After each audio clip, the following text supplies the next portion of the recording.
आज का ये जो बोर्ड परीक्षा कक्षा 10 के जो ये प्रतिभाएं हैं, इनका सम्मान समारोह विद्यालय में किया गया। तो सम्मान समारोह के माध्यम से इन्होंने जो अपनी जो प्रतिभा को बोर्ड परीक्षा के रिजल्ट के साथ जोड़ा और इनका जो बेहतरीन प्रदर्शन बोर्ड परीक्षा के दौरान रहा, परिणाम इनका बेहतरीन रहा है। तो उस जो बेहतरीन परिणाम आया है उसके साथ ही इनका सम्मान, इनके अभिभावकों के साथ इनका सम्मान, इनका आत्मविश्वास का जो स्तर है वो सम्मान समारोह के माध्यम से कई गुना बढ़ा है। आगे का जो इनका परफॉर्मेंस रहेगा अगली कक्षाओं का, इसमें इस आज के सम्मान समारोह की बहुत ज़्यादा भूमिका रहेगी।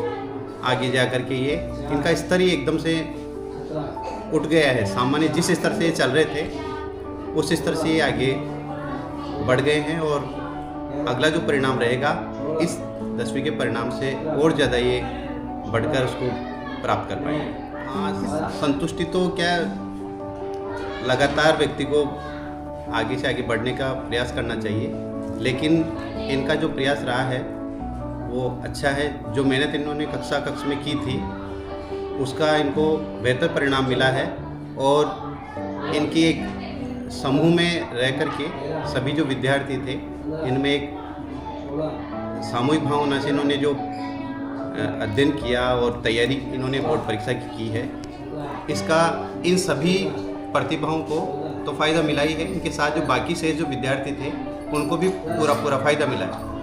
हाँ, टॉपर स्टूडेंट्स में ये रहता है कि वो हर चीज़ को ऑब्जर्व करते हैं। कक्षा के दौरान गुरुजनों के द्वारा बताई जो परीक्षा तैयारी से संबंधित बातें हो या कक्षा में जो विषय कंटेंट उनको पढ़ाया जा रहा है, तैयार करवाया जा रहा है, उस पर वो एक अलग दृष्टिकोण से एक विचार उनका रहता है, सोच विचार करते हैं और उस समय वो उस कंटेंट पर, उस विषय पर, उस बिंदु पर प्रश्न भी करते हैं साथ के साथ। तो उस प्रश्न के माध्यम से उनको जिस स्तर से वो तैयारी कर रहे थे उनका स्तर, उनकी सोचने समझने की जो क्षमता है वो बढ़ जाती है और बाकी साथ वाले विद्यार्थियों को फ़ायदा तो होता ही है। इन विद्यार्थियों के साथ में मोबाइल के उपयोग को आप किस तरह देखते हैं? हाँ, मोबाइल के उपयोग को लेकर के तो बात यह कि उसका जितना अधिकतम उपयोग हमारे सीखने के लिए हो सकता है उसी उपयोग तक हम उसको उपयोग सीमित रखें। आज का जो अभी का जो ये 10वीं बोर्ड का परीक्षा परिणाम रहा, हाँ, उसके टॉपर विद्यार्थियों ने भी उनका साक्षात्कार लिया गया, उसमें भी ये बात रही थी, ये प्रश्न पूछा गया तो उन्होंने कहा कि मेरी जिज्ञासाओं को शांत कर दे ये मोबाइल, तब तक इससे दोस्ती है, बाकी ये मेरे लिए किसी काम का नहीं है। तो यही होना चाहिए बच्चों के लिए। आने वाले साल के लिए जो अगले विद्यार्थी हैं उनको आपको क्या संदेश रहेगा?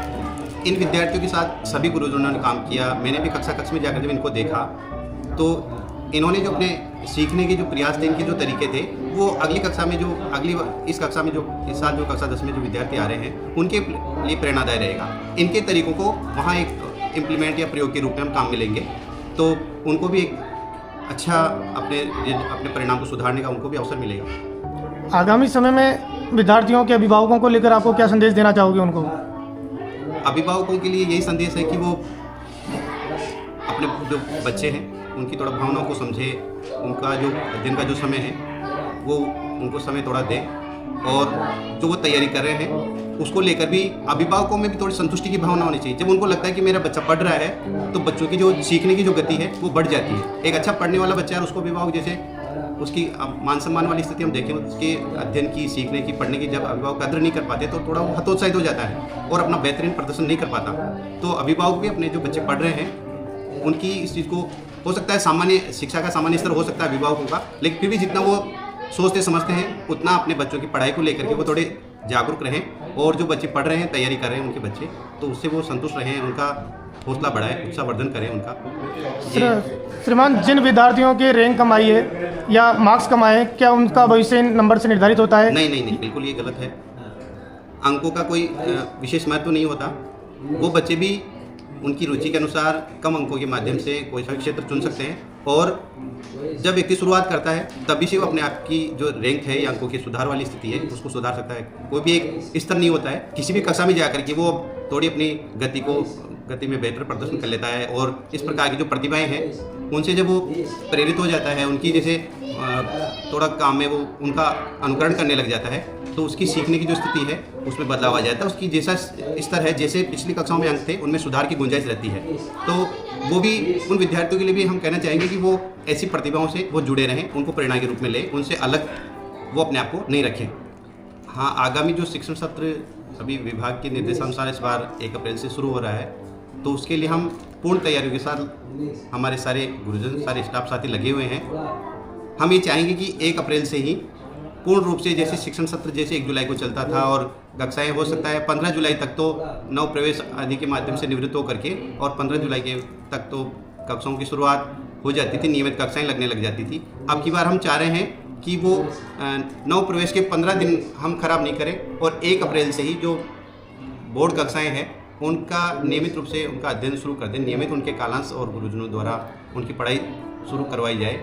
बाकी जो तैयारियां हैं नव प्रवेश के एडमिशन संबंधी जो तैयारियां हैं वो अभी से हम उसमें सारा स्टाफ, सारे स्टाफ साथी लगे हुए हैं।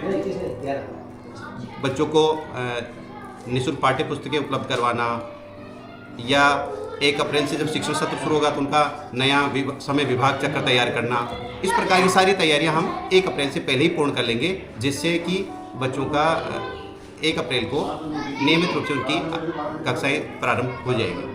सभी के लिए संदेश रहेगा मेरी ओर से तो कि अध्ययन को हम कम समय दें पर उसमें नियमितता जरूरी है, निरंतरता से। जैसे 1 अप्रैल से ही बच्चे नए कक्षा की पढ़ाई शुरू कर देंगे तो होता क्या है, बच्चे अभी शुरू के दिनों को थोड़ा कम गंभीरता से लेते हैं और बाद के जो दिन होते हैं जैसे प्रथम परख जब आ जाता है तो 1-2 दिन पढ़ाई कर ली, फिर दूसरे परख के समय फिर जागरूक हो गए, फिर पढ़ाई कर ली। बाकी दिनों में वो थोड़ी उदासीनता पढ़ाई के प्रति उनकी रहती, घर पर तैयारी की। तो यदि ये प्रतिभाएं 1 अप्रैल से ही अपने अध्ययन को नियमितता, उसमें चाहे घर पर उनकी पढ़ाई का 2 घंटे ही वो अध्ययन करें पर उसमें नियमितता यदि रहे तो इनका परीक्षा परिणाम और भी बेहतर हो सकता है। धन्यवाद सर, आपको हमें समय देने के लिए आपका बहुत बहुत धन्यवाद। Thank you sir.